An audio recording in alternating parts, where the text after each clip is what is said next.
Staying with us right here on PM News. Well, you might have heard earlier that the MPC decided to keep the interest rates unchanged, which means that banks will maintain their prime lending rate at 9.25% following the decision by the Monetary Policy Committee to leave rates unchanged until the next MPC meeting in July. Interest rates have remained unchanged since July 2014, but analysts believe that a rate hike is becoming increasingly likely, and the repo rate was kept on hold today as inflation is well within the SARB target band of 3% to 6%, and economic growth remains under pressure. However, we anticipate that inflation will begin to rise over the coming months due to a deterioration in the outlook for food and fuel prices. Given the rising inflation profile, the South African Reserve Bank is expected to hike the repo rate later this year and to continue on a gradual path of interest rate normalization during 2016. Now, consumers and businesses are advised to take this into account when planning their finances. So let's now get more analysis on the decision of the MPC today, and we are joined by Sanelisiwe Kancho, an economist at Liberty Investment. Thank you very much for joining us. Good afternoon. Thank you for having me. Many people were saying that there's a possibility that the interest rates would be hiked today. Were you surprised when they were left unchanged? I wasn't surprised when they were left unchanged because there was an anticipation from a large pool of economists that interest rates would be left unchanged. Mainly the price stability being threatened, and the objective of the bank is to first look at the inflation numbers that come out of Stats SA.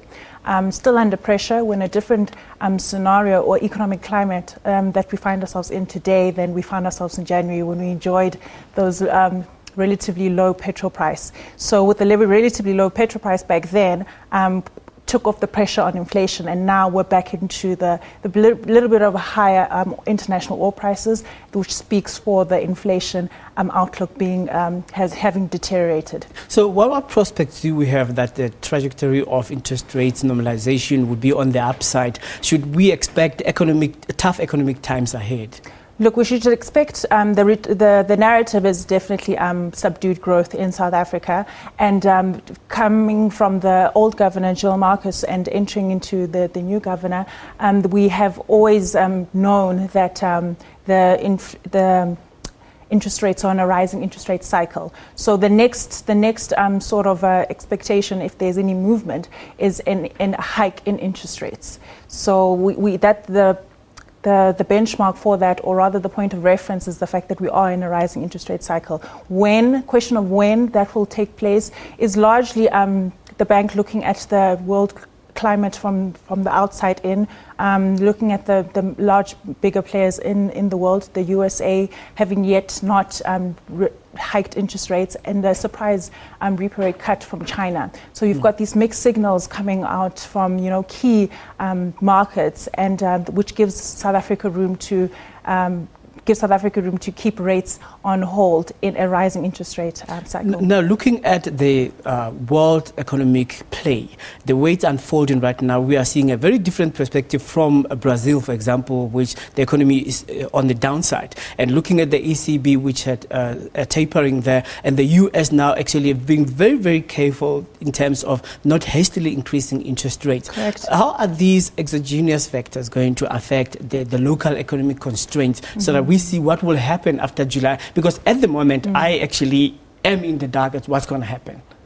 Well, these are the mixed signals that I was alluding to a little bit earlier, just mentioning China and the USA. Look, it's we all are participants of a global population when we speak of economics. So as soon as we see a movement in the biggest economy in the world, being the United States of America, will pressure start to gain a little bit of momentum for South Africa to increase interest rates. Question of when is always a difficult one to answer. We always assume to have crystal balls.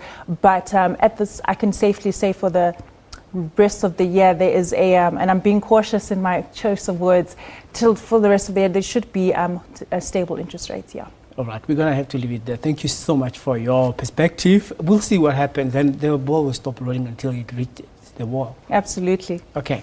All right, we're speaking to Sanelisiwe Kancho, who is an economist with Liberty Life Investment, talking to us right here on PM News. And as we've been having reaction to the new e-tolls model now announced by Deputy President Cyril